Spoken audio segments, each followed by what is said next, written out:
Sir మీకు ఎప్పుడు తెలిసిందండి? నాకు ఈరోజు మార్నింగ్ తెలిసింది. ఈరోజు మార్నింగ్. మీరు ఎక్కడ ఉంటారు? ఇక్కడే ఉంటారు? నేను సనత్ నగర్లో ఉంటాను. ఏమవుతారండి?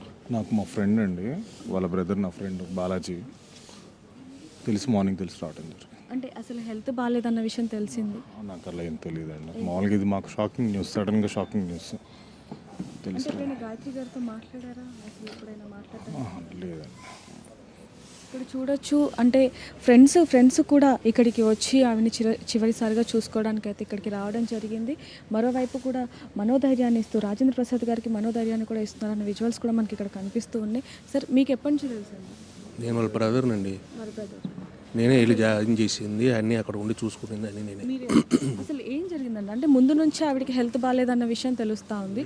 నిన్న 1 వీక్ నుంచి హెల్త్ సారీ ఇక్కడ మనం చూడొచ్చు ఆయన ఎంతగా ఇబ్బంది పడుతున్నారు అనే విషయాన్ని కూడా. అసలు మాట్లాడుతుంటే ఆయన కళ్ళలో నుంచి నీళ్లు కూడా వస్తున్న పరిస్థితి మనకు కనిపిస్తూ ఉంది. ఒకవైపు బంధువులు కానివ్వండి, లేకపోతే అందరూ కూడా ఇక్కడ ఎంతగా బాధపడుతున్నారు అనే విషయాన్ని కూడా మనకి క్లియర్గా కనిపిస్తూ ఉన్నాయి. హాస్పిటల్లో జాయిన్ చేసింది నేనే అంటూ కూడా ఆవిడ బ్రదర్ ఎవరైతే ఉన్నారో గాయత్రి గారి బ్రదర్, ఆవిడ ఎంతగానో మనోవేదనకి గురవుతున్నారని చూడొచ్చు. ఇటు చూడొచ్చు, చిన్నప్పటి నుంచి ఇద్దరం కలిసి పెరిగాము, అలాంటిది ఇప్పుడు తను సడన్గా ఇలా వెళ్ళిపోవడం, స్వర్గస్థులు అవ్వటం అసలు ఏ విధంగా జీర్ణించుకోవాలి అంటూ కూడా ఆయన ఎంతగానో బాధపడుతున్న విజువల్స్ ఇప్పుడు మనం చూస్తున్నాం. మరోవైపు నుంచి స్నేహితులు కావచ్చు, వాళ్ళ అన్నలు, ఇక్కడ చుట్టుపక్కల వాళ్ళందరూ కూడా ఇక్కడికి వచ్చి, ఎందుకంటే రాజేంద్ర ప్రసాద్ గారు అంటే తెలియని వాళ్ళు ఎవ్వరు కూడా లేరు. అసలు ఎవరికి ఇండస్ట్రీలో ఎటువంటి ప్రాబ్లం వచ్చినా, లేకపోతే ఇక్కడ ఇంటి దగ్గర ఎటువంటి ప్రాబ్లం వచ్చినా సరే. దేవిక, మీరు ఒకసారి హోల్డ్లో ఉండండి. గతంలో రాజేంద్ర ప్రసాద్